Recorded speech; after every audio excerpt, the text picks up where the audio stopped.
I give you Lycoris squaramigera,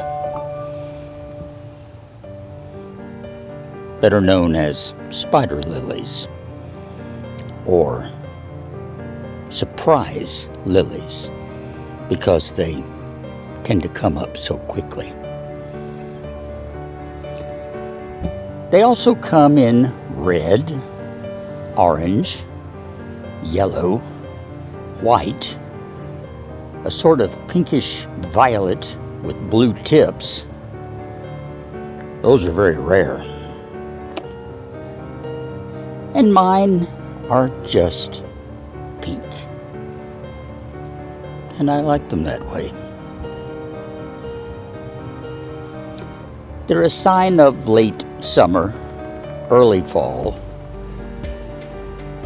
So maybe having them in bloom this week means that we're getting close to an end to summer. It can't end too soon. And it's obviously not ending today.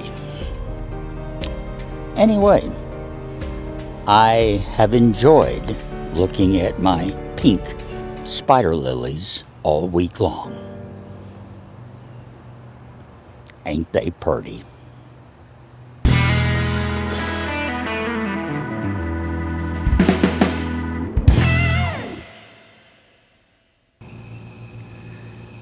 Hello again, my name is. Welcome back to the MT and me. Last week we got this off of Pearl. This is an inline electric fuel pump. One of those things that it's a bit of a mystery as to why it was on Pearl, why it might have been added. I've done a little research and some digging. Watched a YouTube video or two about these things.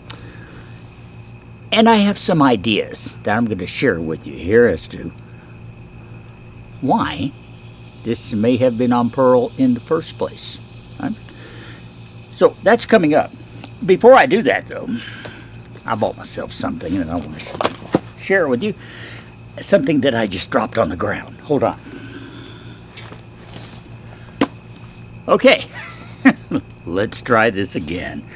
I have, like many mechanics, I'm sure, especially amateur, shade tree, part-time, unprofessional, whatever you want to call us. People who just, work here and there. I sometimes struggle to find the tool that I need, be it a wrench or just the perfect socket or the perfect screwdriver. So, on that last note, I bought something here that I hope will help solve that problem.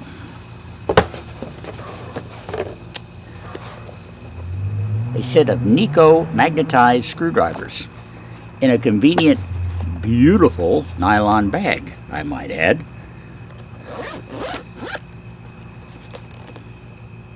Oh yeah, check this out, folks. Is that not gorgeous? Is that not absolutely beautiful? And look, every size you can imagine, even got stubbies in here. And it has a magnetizer block.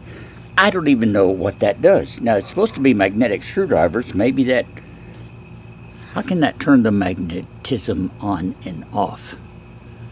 You can magnetize something easy enough. If it's metal and you leave it in proximity to a magnet, it's going to get magnetized.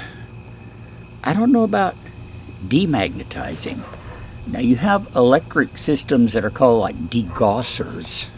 You used to use those on old CRT type TV screens and computer monitors because magnetic particles would build up on the inside of the screen, inside the tube, in other words.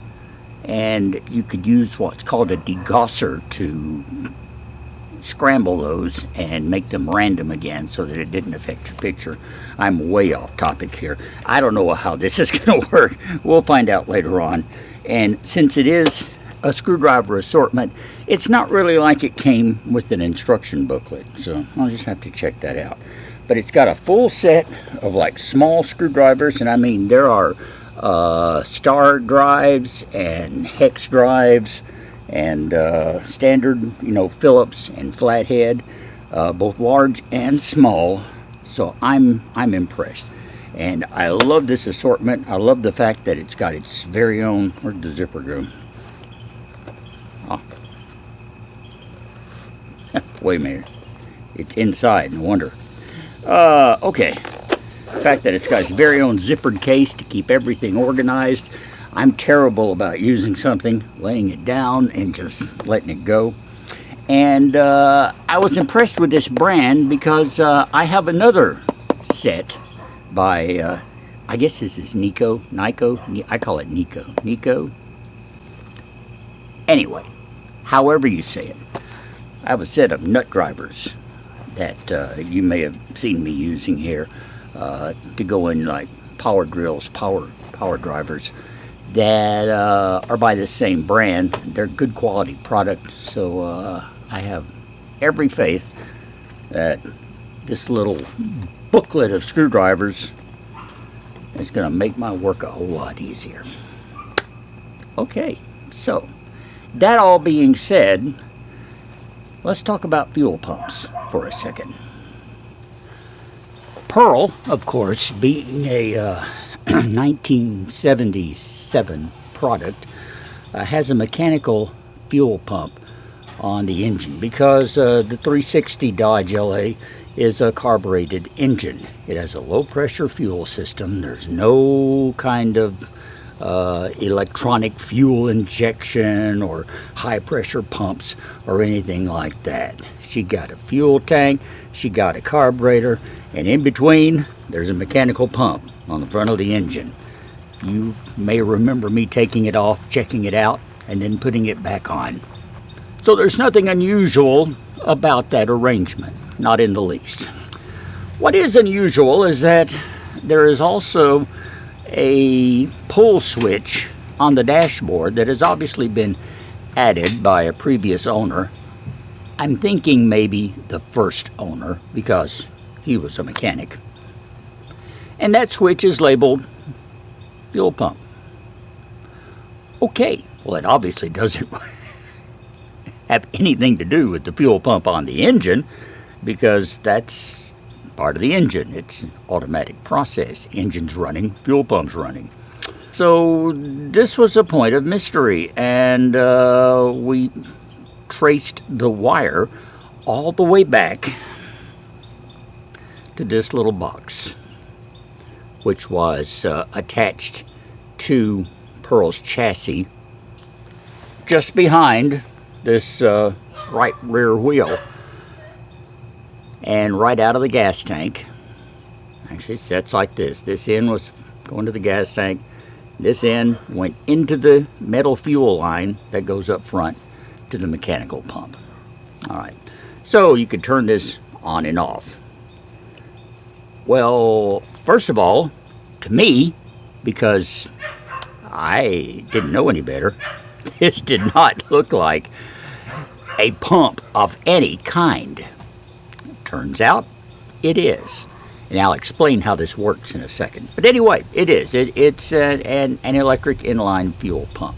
Now, why is it located there? First of all, it's right out of the gas tank. So it's at the head end of the fuel system. So it would boost gas from the tank to the mechanical fuel pump on the motor. And I'm figuring, okay, so that's its function, but why? After some checking and some research, I have come up with a theory, and it is just that, because I don't know for sure. RVs, for most people, are not what you'd call daily drivers. You don't even fire it up necessarily once a week or even once a month during certain parts of the year. You take these rascals, you go out on the road, you spend a week or two camping in the summer for 2, maybe 3 times if you're really lucky. Maybe you take an epic journey, you drive it to the Grand Canyon and back, or decide to go up and tour the Canadian prairie or something like that. And that's great. That's what they're designed for. They are a recreational vehicle. All right, so you go recreate in them. Here's the thing. When you're finished recreating, most people bring it back, park it in their driveway or under a shed, or put a tarp on top of it, and there it sits until the next outing. And the next outing may be 2 months away, it may be 6 months away, it may be 2 years away. You never know. Point is, RVs tend to sit a long time. Now, the conscientious owner will go out there, I'd say at least once a month at the most, and crank it up. You know, be sure everything still runs. Just stir the oil, let the coolant, let the engine come up to temperature. That's good. That is a good way to take care of your motor train and everything. Even drive it, because that would give the transmission a bit of a workout. You could, take it for just a spin around the block or down the road in black and back, or something like that. It's a good thing to do that once a month, every 6 weeks, something like that, when you're not actually using it. That way, when you get ready to go somewhere in your vehicle, it's all purred up and ready to go. All you gotta do is add the gas, check the oil, and hit the road. Well, don't forget your food and water. You're gonna need that too, but that's beside the point. Anyway, with RVs sitting, doing nothing for a long time, an interesting thing can happen in the gasoline system, especially with older RVs that have just a vacuum flow fuel pump, which is exactly what the pump on the engine is. The pump has a diaphragm. As the engine flutters it, works right off the camshaft, flutters that pump up and down. That creates a vacuum, a suction in the fuel line. It literally sucks the gasoline out of the tank all the way up to that pump, and then forwards it at a pressure of usually about 7 pounds per square inch, real low pressure, all the way up to the carburetor, to where it fills the bowl in the carburetor and then maintains that level. The carburetor has a float in it that regulates a valve that lets the gas in, so it maintains a certain level in the carburetor so that you've got the fuel ready to fire into the vortex and make your engine run, go into the manifold and hit the cylinders and the spark plugs. And I'm not going to explain an internal combustion engine at this point. That's a whole other topic. Point is, if you let your engine system just sit for an extended period of time, that fuel can and will settle. Gravity's going to work on it, for one thing. A lot of it's going to pool down in the fuel pump. What's in the line going to the fuel pump may well pool all the way back to the gas tank, depending on whether or not your vehicle's level. Okay, so there are a lot of factors here that could affect this. With time, gasoline breaks down. Any of you who have ever left gas in a mower over the winter and then came back in the springtime and tried to crank it with that old gas know that chances are that old gas isn't going to work, because the hydrocarbon molecules in the gas that make it a fuel break down with time, and they no longer are a source of combustion. They don't work anymore. They won't blow up. So, and it leaves behind liquid. That's not exactly water, but it's not gasoline anymore either. And that liquid can cause additional corrosion within your system if it sits there long enough. So there's a lot of things that can happen here. Now, let's say this happens and your RV sits there for, I don't know, 8 months, a year. Let's say a year. You go a year without driving your RV. First of all, shame on you. But secondly, it happens, okay? When you finally get ready to go out and start your beauty, that whole fuel system is kind of dry, to say the least. You may have a little bit of gas in your carburetor. There'll be some in the fuel pump. There may or may not be some in the fuel line. But whenever you turn that key and get your starter going, it's going to take a while to suck that gas back from the fuel system to get rid of all the air pockets that have formed in the system and to get a constant flow into your carburetor and into your engine to make it run. In the cosmic scope of things, it's not good for your engine having to grind it like that to get it running. So that brings us to this. An inline fuel pump. This goes right out of the gas tank. In other words, you got your gas tank and then bang, turn it around again. It goes right in to the inlet of this pump. And I'm theorizing that the purpose of this in that situation is to prime the entire system when it needs it. If you've been sitting for 6 months to a year and have not run that RV, then you need some gas up front before that motor is going to start. So it could, in the long run, reduce the wear and tear on your engine. I say could because there are no guarantees when it comes to mechanics. So, but like I said, this wasn't made to run constantly, and that's the reason it has a separate switch here in Pearl. It will not energize unless the key is in the on or accessory position. Okay, so you can't just pull that switch out any time and turn it on like you could the headlights, for example, that are direct wired. It's not like that. It comes off the accessory bus. So that it will only run whenever you are actively trying to operate the vehicle. But I firmly believe that that's what this was for. This is a primer. This is affectionately and accursedly known as a clicker pump or a clickety-clack pump.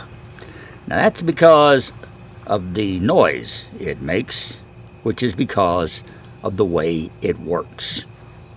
Very briefly, without taking this thing apart, inside here there is a cylinder, of course, that has a piston inside it. Okay? It goes against a spring on this end, the input end. All right? Now, right here at the very front, there is a backflow valve to keep gas from going back into the tank. So once gas gets in here, it doesn't go back. All right, so it comes in, it's stuck there. Now, the solenoid in here, the electric part, basically rattles that little piston back and forth very quickly, just very, very rapidly, okay? When that happens, fuel can flow around it and into the chamber in front of it.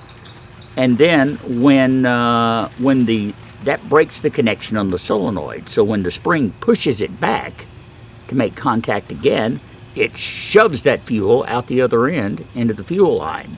So you have a constant little pumping action back and forth with that little piston working, okay?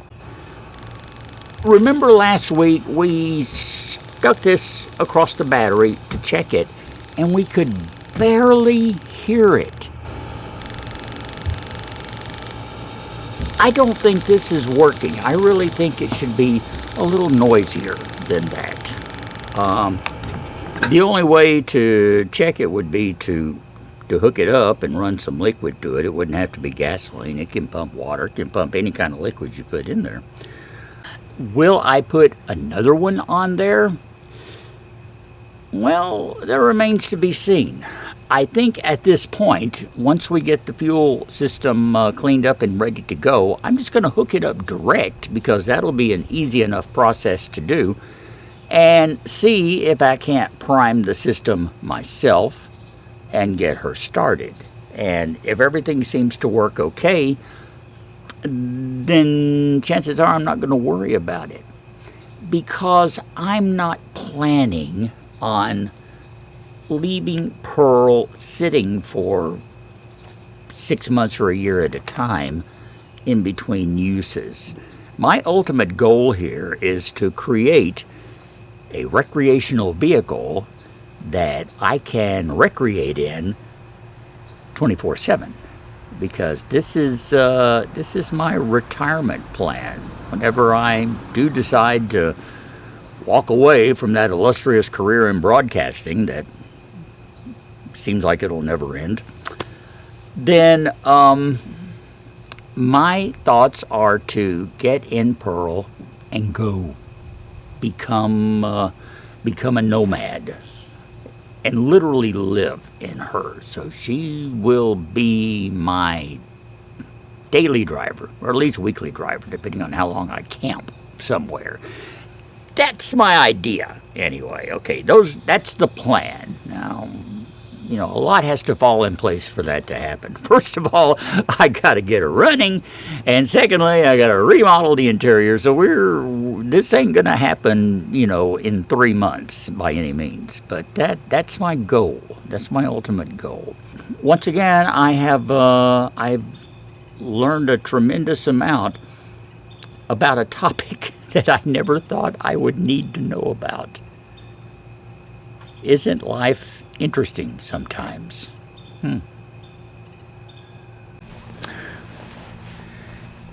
But my whole experience with Pearl has been that way so far, and I expect it to continue, since I took this project on almost 5 years ago now. I have learned so many things. I picked up so much knowledge.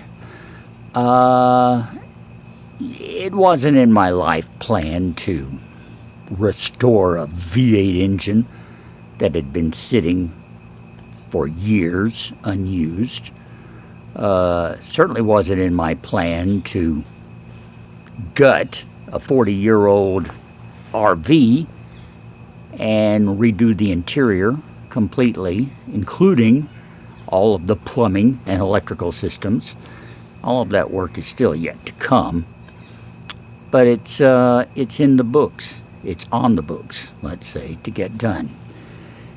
So I have sometimes when I stop and think about it, I realize I have plunged head first into the deep end. Now, granted, I could quit at any time, but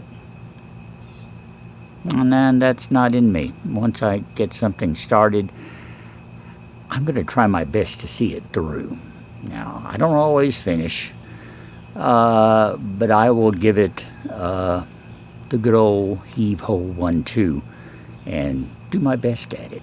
So that's what this project is all about to me, personally. Those of you who watch these videos and who give me feedback, comments, and suggestions, you guys can't imagine what that means to me, how valuable you are, really. Just knowing that someone else cares enough to watch me blunder through this project, because that's exactly what I'm doing. I'm just lumbering along, making mistakes left and right as I learn and as I slowly figure stuff out with your help. And that means so much to me. My nomies, I truly love you guys. And I love you for watching each and every week and for giving me your support. Thanks for sitting and just listening to me ramble through this today, though. It's just something I wanted to share, and I had gotten all this information that I felt like, well, I'm going to put it out here. Maybe it'll help someone else along the way somewhere. Because I learned a lot, and hopefully maybe you even learned something as well. If not, then maybe it's reinforced what you already knew. That's good too. What's also good is that if you will click subscribe to this channel, if by some remote chance you're not already a subscriber, and of course, I can always use your thumbs up. That is one little simple, quick thing you can do that means so much to me and to the channel, because YouTube pays attention to that, and that will help them recommend this channel to more viewers. The more thumbs up, the more people they think are approving, the more people they think will need to watch it, and someone else may learn something they didn't know about clicker fuel pumps. So anyway, that's it for this week. Thank you, my nomies. Indeed, you're special to me. Come back next time around. Maybe we'll do something. Maybe we'll talk again. That kind of depends on the weather, so we'll see what happens. But till next time, I'm Russ, and we will talk later.